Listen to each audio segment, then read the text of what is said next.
오늘 우리에게 주시는 하나님 말씀은 사도행전 12장 20절에서 25절까지입니다. 헤롯이 두로와 시돈 사람들을 대단히 노여워하니 그들의 지방이 왕국에서 나는 양식을 먹는 까닭에 한마음으로 그에게 나아와 왕의 침소 맡은 신하 블라스도를 설득하여 화목하기를 청한지라. 헤롯이 나를 택하여 왕복을 입고 단상에 앉아 백성에게 연설하니 백성들이 크게 부르되 이것은 신의 소리요 사람의 소리가 아니라 하거늘 헤롯이 영광을 하나님께로 돌리지 아니하므로 주의 사자가 곧 친히 벌레에게 먹혀 죽으니라. 하나님의 말씀은 흥왕하여 더하더라. 바나바와 사울이 부조하는 일을 마치고 마가라 하는 요한을 데리고 예루살렘에서 돌아오니라. 아멘.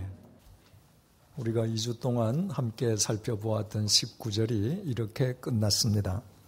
헤롯이 그를 찾아도 보지 못하매 파수꾼들을 신문하고 죽이라 명하니라. 헤롯이 유대를 떠나 가이사랴로 내려가서 머무니라. 밤사이에 베드로가 사라진 것을 확인한 헤롯 아그리파 1세는 무고한 파수꾼들을 신문한 뒤에 아예 그들을 죽여버렸습니다. 그리고 그는 마치 아무 일도 없었다는 듯이 가이사랴로 내려갔습니다. 예루살렘 북서쪽 104km 지점에 위치한 지중해 항구 도시인 가이사랴는 본문에 등장하는 헤롯 아그리파 1세의 할아버지이자 헤롯 왕조의 창시자였던 헤롯 대왕에 의해 건설되었습니다. 헤롯 대왕은 본래 스트라톤이라고 불리던 이곳의 자연적 한계를 뛰어넘어 대대적인 공사를 벌였습니다. 헤롯 대왕은 항구의 규모를 확장하기 위해서 수심이 36.6m에 달하는 그 바다 속에 돌들을 넣어 바다를 메웠습니다. 지금도 그 바다 속에서 확인할 수 있는 돌들 가운데에 큰 돌들은 가로 15m에 세로 3m, 높이가 2.7m에 달하는 거대한 돌들입니다. 그 돌들로 메워 축조된 항구의 길이는 무려 61m에 달했습니다. 12년에 걸친 대장정 역사 끝에 주전 10년경에 완공된 그 항구 도시에는 수로, 극장, 원형 경기장 등이 갖추어진 대규모의 신도시였습니다. 헤롯 대왕이 심혈을 기울여 가면서 그처럼 거대한 도시를 신설했던 것은 자신의 위대함을 과시함과 동시에 로마 황제의 환심을 사기 위함이었습니다.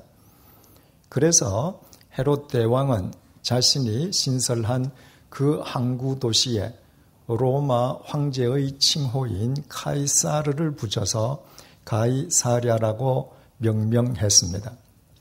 그 이후에 가이사랴는 팔레스타인 지역 내에서 로마 제국의 행정 중심 도시가 되었고 로마 총독의 관저 역시 그곳에 자리 잡게 되었습니다. 헤롯 대왕이 가이사랴를 신설했기에 그곳에 헤롯의 왕궁도 세워졌음은 두말할 나위가 없습니다. 당시 로마 제국 내에는 로마 황제의 칭호나 이름이 붙어있는 도시가 적지 않았습니다. 그러나 아무 도시에나 로마 황제의 칭호나 이름을 붙일 수 있는 것은 아니었습니다. 그것이 가능하기 위해서는 도시의 규모가 반드시 일정 규모 이상이어야만 했고 또 도시 한가운데나 주요 지점에 반드시 로마 황제의 신전이 자리 잡고 있어야만 했습니다. 따라서 헤롯 대왕이 심혈을 기울여서 신설한 그 항구 도시의 이름을 가이사랴라고 명명했다고 하는 것은 바로 그 도시 한가운데에 황제의 신전이 자리 잡고 있었음을 의미합니다. 이를테면 가이사랴는 신으로 군림하는 황제가 인간의 경배를 받으면서 황제의 논리가 인간을 압도하는 황제의 도시였습니다. 황제는 인간 욕망의 대명사로서 자신이 욕망하는 바를 위해서는 수단과 방법을 가리지 않는 사람입니다. 바로 그 황제의 칭호로 불리워진 가이사랴는 그러므로 스스로 하나님이 되어 자기 욕망만을 삶의 유일한 목적으로 삼는 인간들이 모인 욕망의 도시였습니다. 오늘의 본문은 바로 그 욕망의 도시인 가이사랴로 내려간 헤롯 아그리파 1세에게 어떤 일이 있었는지를 우리에게 밝혀주고 있습니다. 예루살렘 왕궁에 있던 헤롯 아그리파 1세가 왜 갑자기 가이사랴로 내려갔는지에 대해서는 로마의 역사가 요세푸스가 상세하게 설명해주고 있습니다.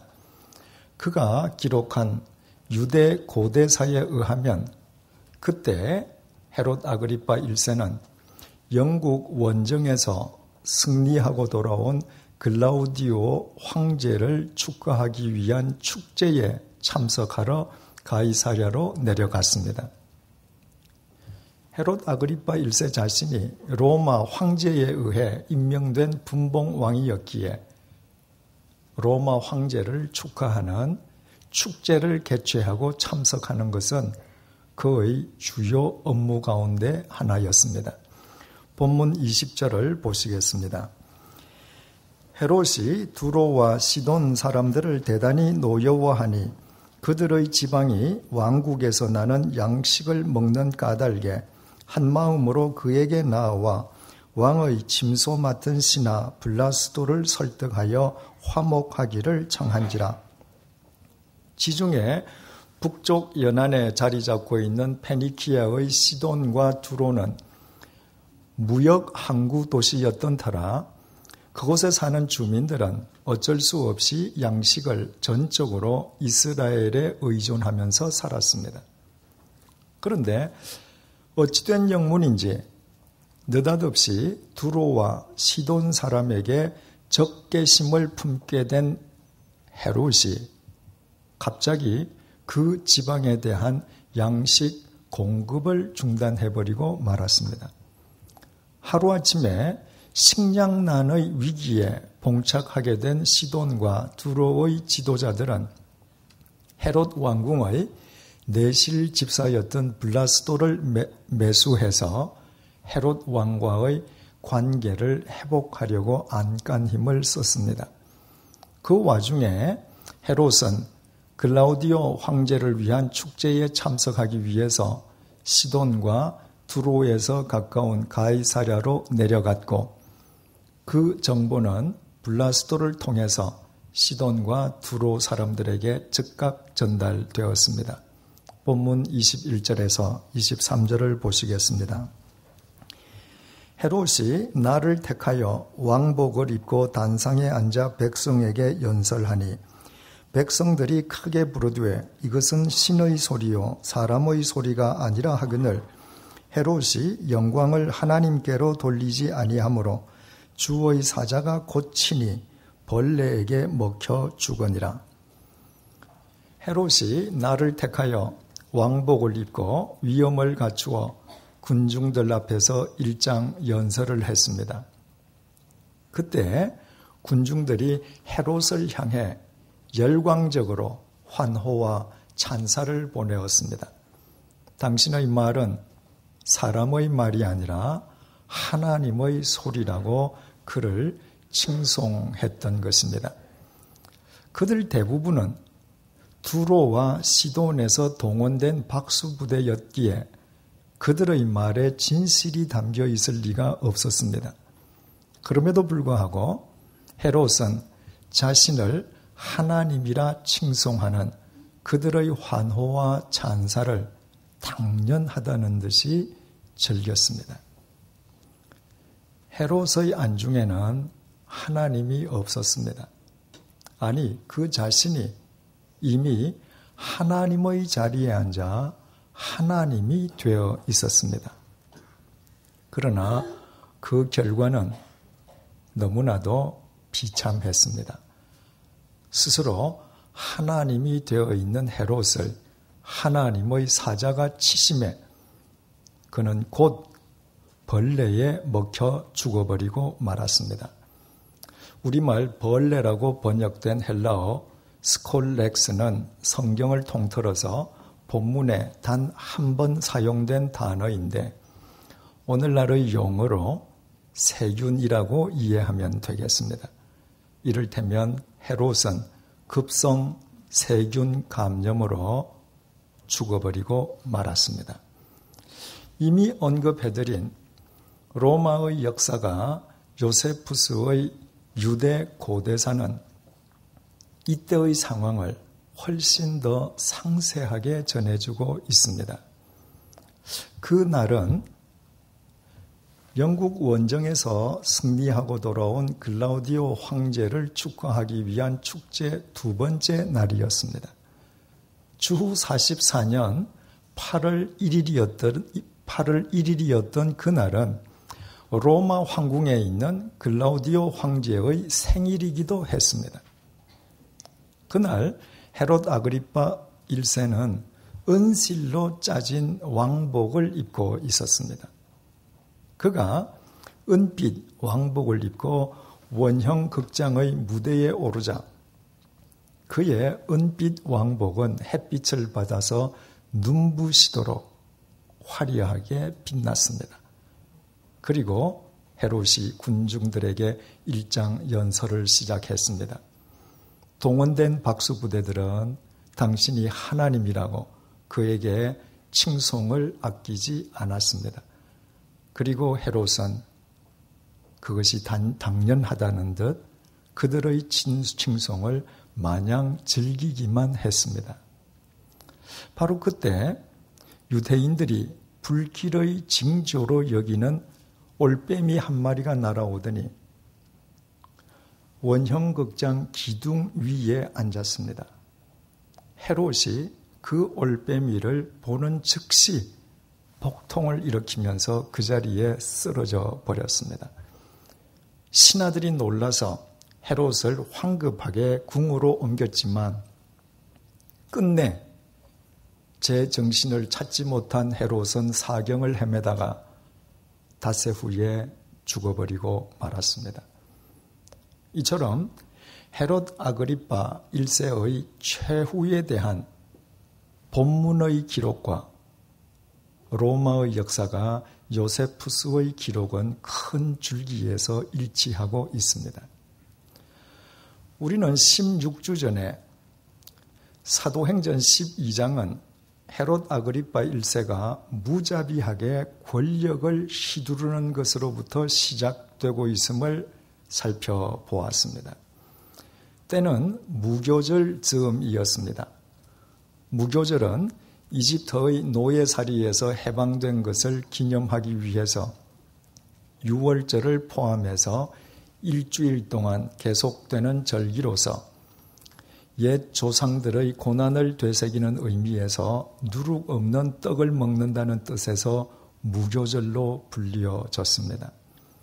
해마다 무교절이 가까워지면 예루살렘 성전을 찾아서 예루살렘 성전에서 6월절 제사를 드리기 원하는 유대인들이 온 사방에서 예루살렘으로 모여들었는데 그 숫자가 무려 100만 명 이상이었습니다. 평소 고작 몇만 명밖에 살지 않는 작은 성읍에 일시에 100만 명 이상의 대인파가 몰려든다는 것은 그 자체만으로도 가공스러운 사건이기에 충분했습니다. 그래서 예루살렘의 통치자들은 매해 무교절이 가까워 오면 예루살렘에서 밀란이 일어날 것을 가장 크게 두려워했습니다. 일시에 수없이 많은 유대 군중들이 모이다 보면 그들의 종교적 열기가 민족주의적 열기와 맞부딪히면서 상승작용을 일으켜 사소한 문제도 얼마든지 정치적인 폭동으로 비화할 수 있었기 때문입니다. 예수님을 신문했던 빌라도 총독이 예수님의 무죄를 확신하였음에도 불구하고 예수님을 십자가에 못 박아 죽이라는 유대인들의 함성에 굴복해서 예수님을 처형하도록 내어준 것도 바로 그날 밤부터 무교절이 시작되었기 때문입니다. 그때 온 예루살렘에는 이미 사방에서부터 예루살렘을 찾은 유대인들이 가득 차 있었기에 행여 그 대군중들에 의해 폭동이 일어날 경우 자신의 군대로는 도저히 진압할 수가 없었기 때문입니다. 본문의 헤롯 아그리파 1세 역시 예외일 수 없었습니다. 그는 무교절을 앞두고 예루살렘으로 모여드는 대인파를 보면서 그 역시 밀란이 일어날 것을 우려하지 않을 수 없었습니다. 그 자신이 정통 유대인이 아닌 이두메인이었기에 거대한 유대 군중들이 한자리에 모이다 보면 이방인인 자기 자신에 대한 반란은 언제든지 일어날 수 있었기 때문입니다. 그래서 헤롯은 혹 일어날지도 모를 폭동을 사전에 방지하기 위하여 유대인들의 마음을 미리 사둘 필요가 있었습니다. 그 필요에 의한 충족이 우리가 잘 알고 있다시피 사도 야고보에 대한 참수형으로 나타났습니다. 유대인들이 십자가에 못 박아 죽인 예수가 부활했다고 주장함으로써 유대인들이 눈에 가시처럼 여기고 있는 그리스도인, 그것도 교회의 지도자인 사도들의 목을 뱀으로써 유대인들의 마음을 살 수 있다고 계산한 것이었습니다. 헤롯의 계산은 정확하게 적중했습니다. 야고보 사도가 참수형을 당한 것을 보고 유대인들은 더없이 기뻐했습니다. 헤롯은 교회의 우두머리 격이었던 베드로마저 투옥시켜버렸습니다. 내친 김에 베드로까지도 죽여버려서 유대인들의 마음을 확실하게 사로잡아 두기 위함이었습니다. 그러나 처형 직전에 베드로가 사라져버리자 헤롯 아그리파 1세는 베드로 대신에 죄 없는 파수꾼들을 죽여버리고 말았습니다. 그리고 단지 자기 마음에 들지 않는다는 이유 하나만으로 시돈과 두로에 대한 양식 공급을 중단해버리므로 그곳에 살고 있는 수없이 많은 주민들을 죽음의 위험 속에 빠뜨리기도 했습니다.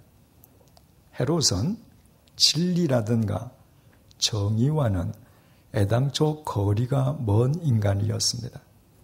헤롯은 무엇이 옳고 무엇이 그른지는 전혀 상관하지 않았습니다. 헤롯의 인생 목적과 최대의 관심사는 자기 자신의 왕권과 권력, 다시 말해서 자기 욕망이었습니다. 자기 욕망을 위해서라면 죄 없는 사람을 투옥시키고 목을 자르고 단지 싫다는 이유만으로 굶어 죽게 만드는 위험 속에 빠뜨리기도 하는 등 자기 욕망을 위해서는 무슨 짓이든 스승지 않고 행하였고 또 자기 욕망의 논리로 자신의 행위를 얼마든지 합리화시킬 수 있었습니다. 헤롯은 무엇이 선이고 악이고 무엇이 의고 무엇이 불의인지 구별할 수 있는 능력조차 갖추지 못한 어리석은 인간에 지나지 않았습니다. 그뿐이 아니었습니다. 스스로 자기 권력에 심취해서 자기 스스로 하나님이 되어 하나님의 자리에 앉기도 했습니다. 그의 권력은 가히 무소불위의 권력이었습니다. 그 권력으로는 하지 못할 것이 없는 것 같았습니다. 그런 권력이라면 자신의 생명을 천년만년 지킬 수 있을 것만 같았습니다.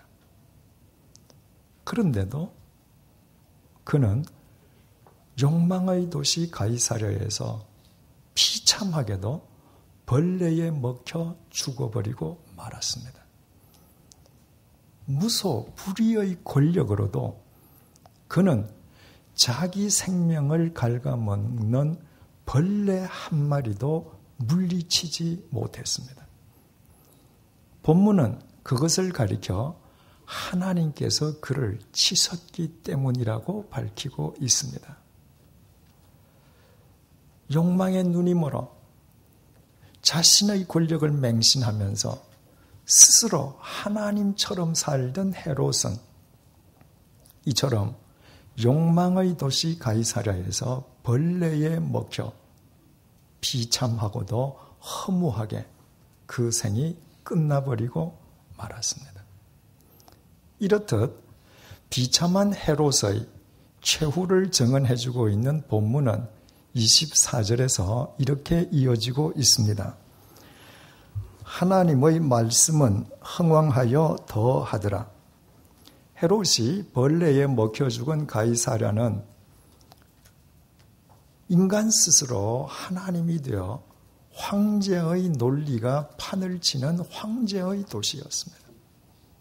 한마디로 그 도시는 하나님의 말씀과는 무관한 욕망의 도시였습니다. 헤롯 역시도 하나님을 외면한 욕망의 노예에 지나지 않았습니다.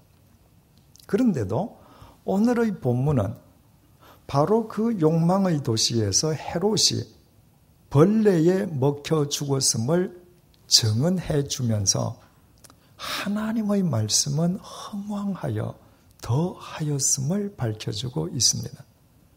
언뜻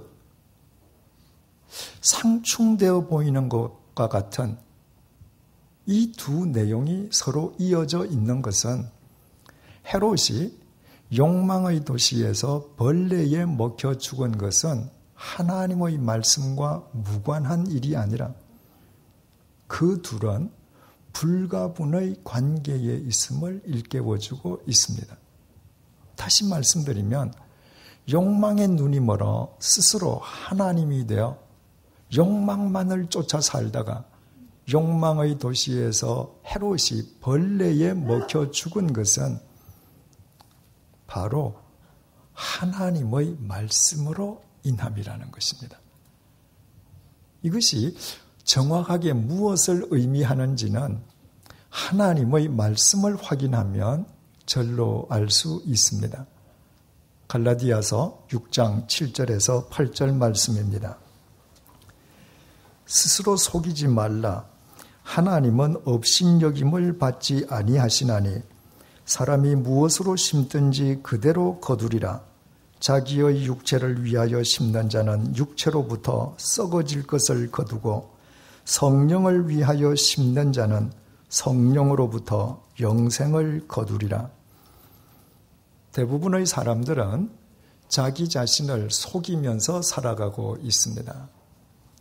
오직 욕망의 눈이 멀어서 욕망을 쫓아 살면서도 자기 삶의 열매는 영원한 것이 거두어지리라고 스스로 속이면서 사는 것입니다. 그러나 그것은 곧 하나님을 업신여기는 행위입니다. 그것은 결코 하나님의 법칙이 아니기 때문입니다.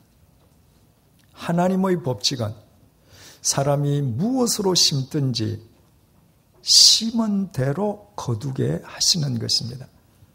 그러므로 하나님의 이 말씀만으로도 스스로 하나님이 되어 욕망을 쫓던 헤롯이 욕망의 도시에서 벌레에 먹혀 죽었다는 것이야말로 그 자체가 이미 그의 삶 속에 하나님의 말씀이 성취되었다는 사실을 우리에게 극명하게 보여주고 있습니다. 그러므로 그토록 비참하고 허무하게 끝나버린 헤롯의 최후야말로 인간 육체의 욕망만을 인생의 목적으로 삼는 삶은 아무리 겉으로 화려해 보여도 하나님의 말씀 앞에서는 실은 구더기라는 벌레의 밥 이상의 의미를 지닐 수 없다는 사실을 우리에게 여실히 보여주고 있습니다. 그뿐이 아닙니다. 사무엘하 2장 30절 하반절 말씀입니다. 나를 존중히 여기는 자를 내가 존중히 여기고 나를 멸시하는 자를 내가 경멸하리라.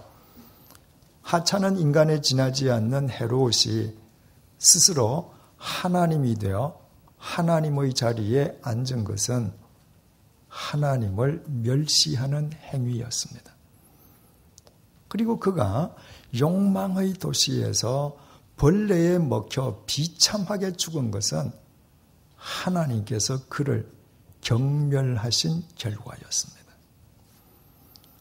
또 말라기서 4장 1절은 이렇게 증언합니다.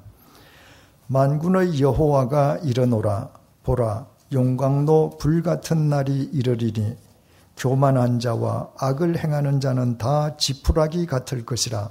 그 이르는 날에 그들을 살라 그 뿌리와 가지를 남기지 아니할 것이라.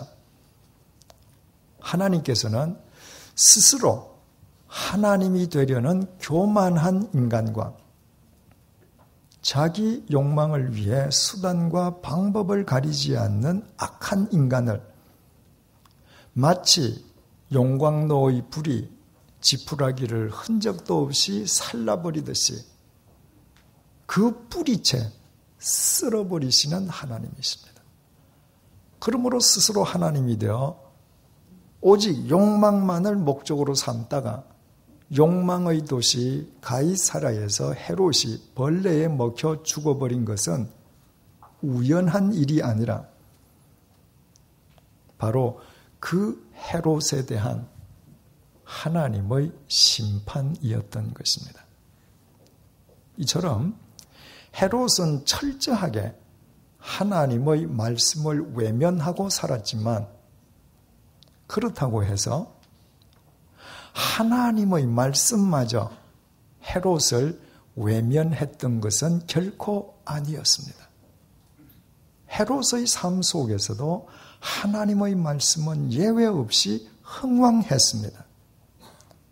하나님의 말씀을 믿는 사람과 그 말씀을 외면했던 헤롯 간의 차이가 있다면 하나님의 말씀을 믿는 사람의 삶 속에서 하나님의 말씀은 생명의 말씀으로 흥왕하는 데 반하여 하나님의 말씀을 외면했던 헤롯의 삶 속에서 하나님의 말씀은 저주와 심판의 말씀으로 흥왕했다는 것입니다.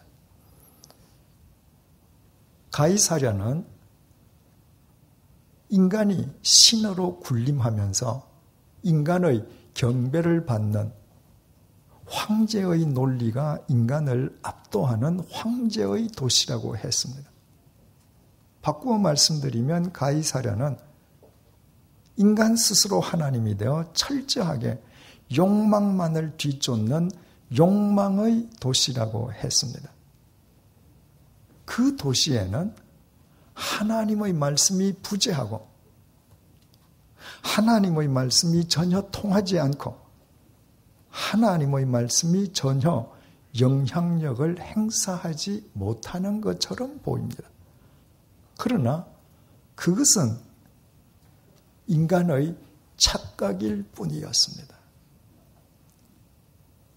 바로 그 가이사라에도 하나님의 말씀은 어김없이 흥왕했습니다.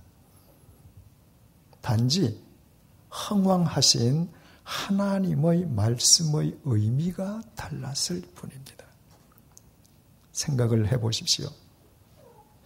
이 세상이 온통 하나님의 말씀에 의해 창조되지 않았습니까? 그렇다면 이 세상 어디에선들 하나님의 말씀이 흥왕하시지 않는 곳이 있을 수 있겠습니까?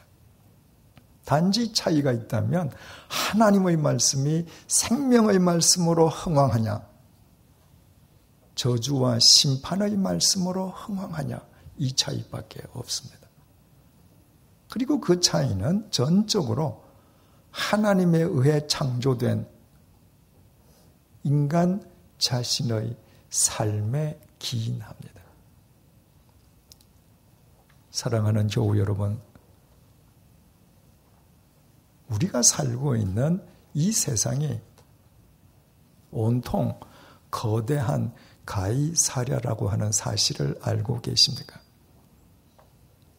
배금주의와 과학 만능주의에 사로잡혀 인간 스스로 하나님이 되어 오직 욕망만을 삶의 목적으로 삼고 있는 이 땅은 여지없이 황제의 논리가 인간을 압도하는 황제의 도시, 인간의 욕망만이 판을 치는 욕망의 가이사랴임이 분명합니다. 그 속에서 모든 인간들은 오직 자신의 욕망을 위해 수단과 방법을 가리지 않으면서 살고 있습니다. 심지어는 그리스도인들조차도 세속주의에 물들어 별반 차이가 없습니다. 그러나 우리가 아무리 하나님의 말씀을 외면한다고 할지라도 하나님의 말씀마저 우리를 외면하시는 것은 아니라는 사실을 우리는 절대로 잊어서는 안 됩니다. 하나님의 말씀은 그 말씀을 경외하든 경외하지 않든 상관없이 이 세상 모든 인간의 삶 속에서 반드시 흥왕하십니다. 그러므로 우리는 선택해야 합니다. 이 거대한 욕망의 도시 가이사랴 속에서 스스로 하나님이 되어 오직 욕망만을 쫓으며 살다가 어느 날 갑자기 공동묘지에서 구덕이라는 벌레의 밥으로 전락할 것인가? 아니면 이 욕망의 도시 가이사랴에서 욕망의 논리를 거슬러 올라가면서 영원하신 하나님의 말씀을 쫓아 영원한 생명을 누릴 것인가?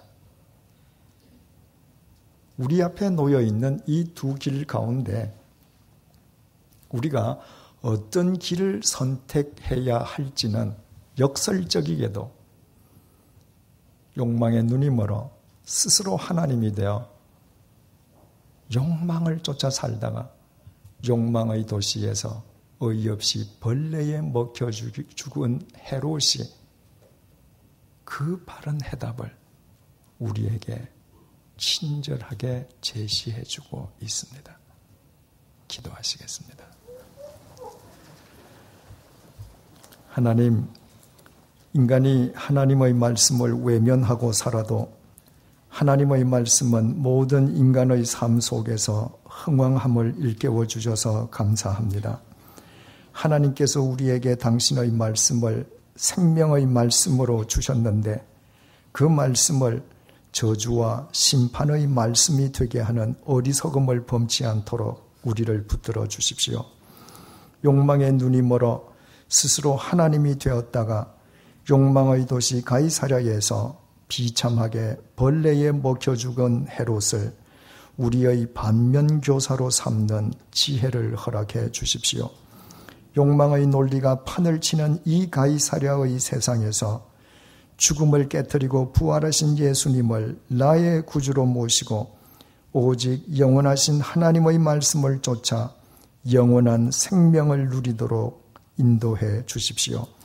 언제 어디서나 하나님의 말씀이 우리의 삶 속에서 생명의 말씀으로 흥왕하게 이끌어 주십시오. 그리하여 우리의 겉사람은 비록 낡아 갈지라도 우리의 속사람은 하나님의 말씀 속에서 날로 강건해지는 생명의 기쁨과 행복을 누리도록 도와주십시오. 예수님의 이름으로 기도드립니다. 아멘.